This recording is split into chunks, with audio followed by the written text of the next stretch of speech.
సత్యయుగం చివర్లో భూమిని ఒక మహా ప్రళయం ముంచెత్తబోతుందని ఋషులు చెప్పారు. సృష్టి అంతా నశించే ప్రమాదం ఉంది. ఒకరోజు రాజు సత్యవ్రతుడు నదిలో ఆచమనానికి నీరు చేతిలో తీసుకున్నాడు. అప్పుడు అతని చేతిలో ఒక చిన్న చేప ప్రత్యక్షమైంది. చేప మత్స్యరూపంలో విష్ణువు. ఓ రాజా, నన్ను రక్షించు. పెద్ద చేపలు నన్ను తింటాయి. దయతో నిండిన రాజు ఆ చేపను తన గిన్నెలో పెట్టుకున్నాడు. కాని ఆశ్చర్యం! ఆ చేప రోజురోజుకు పెద్దదవుతూ పోయింది. గిన్నెలో సరిపోలేదు. చెరువులో పెట్టాడు. చెరువులో కూడా సరిపోలేదు. చివరికి సముద్రంలో వదిలాడు. అప్పుడు ఆ చేప తన అసలైన స్వరూపాన్ని చూపింది. అది ఎవరో కాదు, స్వయంగా భగవంతుడు మహావిష్ణువు. విష్ణువు మత్స్యరూపంలో. ఓ రాజా! త్వరలో మహాప్రళయం రాబోతోంది. నువ్వు ఒక భారీ నౌక నిర్మించు.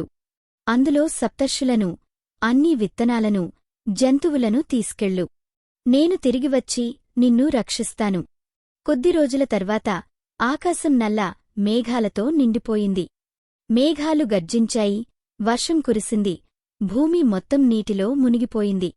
రాజు సత్యవ్రతుడు, సప్తర్షులు మరియు జీవజాతులంతా మహానౌకలో ప్రవేశించారు. అప్పుడు మత్స్యావతారం తన శక్తివంతమైన కొమ్ముతో ప్రత్యక్షమయ్యాడు. నాగరాజు వాస్కిని తాడుగా ఉపయోగించి నౌకను తన కొమ్ముకు కట్టి ఉగ్ర అలల మధ్య సురక్షితంగా లాగాడు. అప్పుడే రాక్షసుడు హయగ్రీవుడు సముద్రంలో నుండి బయటకొచ్చాడు. అతడు వేదాలను అపహరించబోయాడు. మత్స్యావతారం అతనిపై ఘోరంగా యుద్ధం చేసి హయగ్రీవుడిని సంహరించి వేదాలను సప్తర్షులకు తిరిగి ఇచ్చాడు. ప్రళయం ముగిసిన తరువాత మత్స్యావతారం నౌకను హిమాలయ పర్వతాలపైకి తీసుకెళ్లాడు. అక్కడి నుండి రాజు మనువు మరియు సప్తర్షులు కొత్త సృష్టిని ఆరంభించారు.